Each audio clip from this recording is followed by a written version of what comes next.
Praise Lord. ദൈവത്തിൻ്റെ ധന്യമായ തിരുനാമം വാഴ്ത്തപ്പെടുമാറാകട്ടെ. സങ്കീർത്തനം 7 ഹാലേലൂയ അതിൻ്റെ ഹാലേലൂയ 3-4 വാക്യ പ്രകാരം പറയുന്നു, എൻ്റെ ദൈവമായ യഹോവേ, ഞാൻ ഇത് ചെയ്തിട്ടുണ്ടെങ്കിൽ, എൻ്റെ പക്കൽ നീതികേടുണ്ടെങ്കിൽ, എനിക്ക് ബന്ധുവായിരുന്നവനോട് ഞാൻ ദോഷം ചെയ്തിട്ടുണ്ടെങ്കിൽ, ഖേദ് കൂടാതെ എനിക്ക് വൈരിയായിരുന്നവനെ ഞാൻ വിടുവിച്ചുവല്ലോ. ഹാലേലൂയ, സ്തോത്രം. ദാവീദിൻ്റെ സങ്കീർത്തനമാ. ഹാലേലൂയ. നമുക്ക് സിറ്റുവേഷൻ എല്ലാം അറിയാം. ദാവീദിനെ ഇടവിടാതെ ദ്രോഹിച്ച് ഉപദ്രവിച്ചു കൊണ്ടിരിക്കുന്ന ശൗല്. ഹല്ലേലൂയ. ദാവീദിന് പലപ്പോഴും ശൗലിനെ തോൽപ്പിക്കുവാൻ അവസരം കിട്ടിയിട്ടും ദാവീദ് ദൈവനിമിത്തം അല്ലെങ്കിൽ ദൈവത്തിൻ്റെ അഭിഷിക്തനാണെന്നുള്ള ഒറ്റ കാരണം കൊണ്ട് ദാവീദ് ക്ഷമിച്ച് പിന്മാറിയ 1000 അവസരങ്ങൾ ദാവീദിൻ്റെ മുമ്പിലുണ്ടായിരുന്നു. ഇന്ന് പൽക്കാലം എന്നെ കേൾക്കുന്ന എൻ്റെ സഹോദരങ്ങളെ, ഹല്ലേലൂയ, നമ്മൾ കടന്നു പോകുന്ന ചില മേഖലകൾ, ഹാലലിയ, നമ്മൾ വിചാരിക്കാത്ത ചില പ്രശ്നങ്ങൾ, നമ്മൾ ഹാലലിയ മനസ്സിൽ പോലും ചിന്തിക്കാത്ത ചില കാര്യങ്ങളൊക്കെ നമ്മുടെ മുമ്പിൽ കടന്നു വരുമ്പോൾ നമ്മളും പലപ്പോഴും ദൈവത്തോട് ചോദിക്കാറില്ലേ, കർത്താവേ, ഞാൻ എന്ത് തെറ്റ് ചെയ്തിട്ടാണ് എന്നോട് ഇങ്ങനെ ചെയ്യുന്നത്?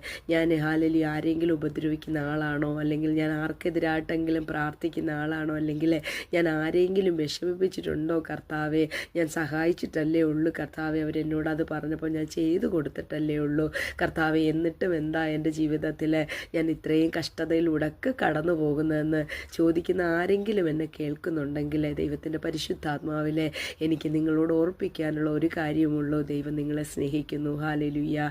ദൈവം നിങ്ങളുടെ ഹാലലി ഹൃദയത്തെ അറിയുന്നു. നന്നായി നിങ്ങളുടെ ഹൃദയത്തെ ദൈവം അറിയുന്നത് കൊണ്ടാണ് ഹാലലി ഇങ്ങനെയുള്ള പ്രതികൂലങ്ങൾ, പ്രതിസന്ധികളൊക്കെ വരുമ്പോൾ കർത്താവ് അതിൽ കൂടെയൊക്കെ കൊണ്ടുപോയി നിങ്ങളെ പൊന്നുപോലെ പുറത്തു കൊണ്ടുവന്ന് അനേകർക്ക് നിങ്ങളെ ഒരു ആശ്വാസമായിട്ട് നിർത്തുവാനായിട്ട് ദൈവം ആഗ്രഹിക്കുന്നു. ഹാലലിയ. പ്രിയ ദൈവമക്കളെ, നമ്മൾ പ്രതികൂലങ്ങൾ, പ്രതിസന്ധികളിലൂടെയൊക്കെ കടന്നു പോകുമ്പോൾ മാത്രമേ ഹാലലിയ നമ്മൾ ആ ചൂളയിലൂടെ, അതുകൊണ്ടല്ലേ പൊന്ന് ഹാലലിയ വെള്ളി നീക്കി കഴിച്ചാൽ തട്ടാനൊരു ഉരുപ്പടി കിട്ടും, കീടം നീക്കിയാൽ തട്ടാനൊരു ഉരുപ്പടി കിട്ടും ദൈവത്തിൻ്റെ വചനം. അല്ലെങ്കിൽ പൊന്ന് ശോധന ചെയ്ത് പുറത്തു വരുമ്പോഴത് ശോഭയുള്ളതായി മാറുന്ന ഒരു തട്ടാൻ്റെ കയ്യിൽ ഹാലലിയ ഒരു സ്വർണത്തിൻ്റെ ഒരു കണിക കിട്ടിയാൽ അതൊരു ആഭരണമായിട്ടത് പുറത്തു വരും, അല്ലേ? ഹാലലിയ. പക്ഷേ ആ പൊന്ന് കടന്നു പോകുന്ന ശോധന എന്താണെന്ന് ആ പൊന്നിന് മാത്രമേ അറിയത്തുള്ളൂ.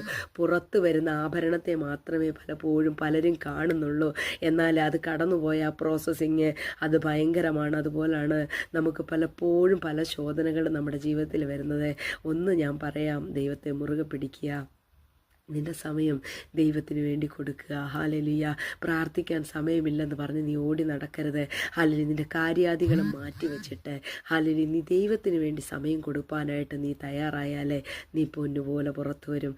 അനേകർക്ക് ഉപകാരമുള്ള പൊന്നായി നീ മാറും. ദൈവം നിന്നെ അനുഗ്രഹിക്കും. ആമേൻ.